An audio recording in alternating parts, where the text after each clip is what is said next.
this is the Artful Geek Girl, and today I'm going to record making my color swatch book where I can keep track of all of my colors that I use in my art.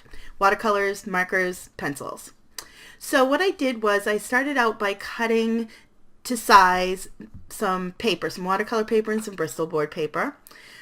Bristol board for the markers and pencils and watercolors for the watercolors.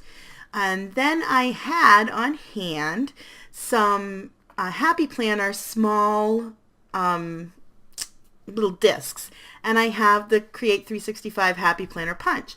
So I decided that I was going to use those discs to create this color swatch book.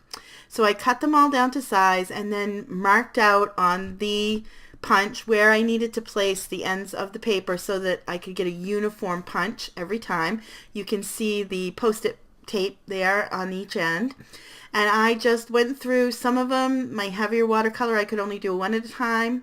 I think the Bristol paper, I did a couple at a time, but it took a little while, but I just did them all up. And once I had them all punched, I took out my discs and I tried to do them all together, but you really can't get them all together on that disc. So I took one of the heavier weight pieces of paper that I had planned to use as part of my cover, and I threaded the discs on that one piece of paper first and then added all of the others, as you'll see.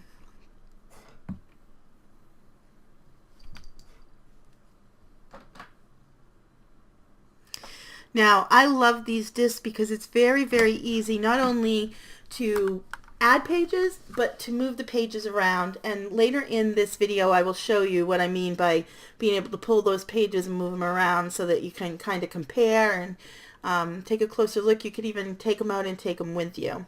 And as you can see, it's very easy to add the pages on. You just slip them on there. Taking them out is just as easy. Works just the same way as the Happy Planner pages. And these little discs were perfect, and then if I end up having a lot more colors, I can always move to larger discs, but I think I'd have to have a lot more colors in order to have to do that. Now, as I said, I used a heavier weight board, not board, but a heavier weight paper at the front and the back of this, and what I ended up doing was I sandwiched it with a couple of pieces, with a piece of black heavyweight cardstock and another piece of white heavyweight cardstock, and made a cover for this particular swatch book. And you'll see that I don't show the procedure of making the cover. You'll just see the cover as we get to that point. But it made a nice little book, and I had a mixture of papers in there that would be perfect for creating some color swatching. And there you see the cover. I've got the cover, and I've written on some of the items that I have in there.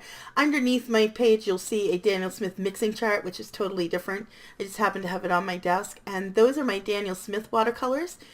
And you can see the circle for my little diva light that I use on my iPhone when I'm recording because of the glass on the frame. But those are my Daniel Smiths, and then I have my Jane Davenport watercolors in there. I like to put the color on and then wash it out so that you can see the transparency. These are some Gonzai Tombi starry colors, and then these are my, I think those are my Derwent Inktense pencils, my Peerless watercolors that I am doing a blog post on right now, and then my Caran d'Ache watercolor crayons. And as you can see, I leave some part of it like looking like just like I colored it on, and then I use the water to watercolor. And those are my Prismacolor watercolor pencils. And I did the same thing. My Tombow markers. My Artist Loft watercolors that I started out with, which look so chalky, and I'll show you in a minute what I mean. And then these are my regular Prismacolor pencils. My Copic markers. I don't have a lot of Copic markers. And then I've just taped in my Distress inks in there so that I know what colors I have for those as well. But as I said, you can pull the pages out, and these, I didn't realize how chalky and flat the Artist Loft watercolors looked like, and until I did this and compared them. And these are the Peerless watercolors that I'm comparing them to here.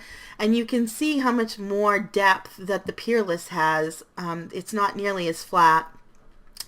Even the Jane Davenport, you can see the transparency that you don't get with the Artist Loft. The Artist Loft is very chalky, very flat, no transparency, and Jane's are a higher quality and you get that transparency. And then when you compare them to Daniel Smith are just unbelievably intense and vibrant and transparent and just luscious, delicious. I mean, even when you compare them to Jane Davenport's, which I love, there is just no comparison. Even the Peerless, which are really intense and vibrant, just don't really seem to touch those Daniel Smiths. So they're expensive, but when you swatch them like this, you can see why. And now you see me putting the pages back in, and you can see exactly how simple it is to put those pages back in, move them around, pull them out and take them with you, come back and put them back.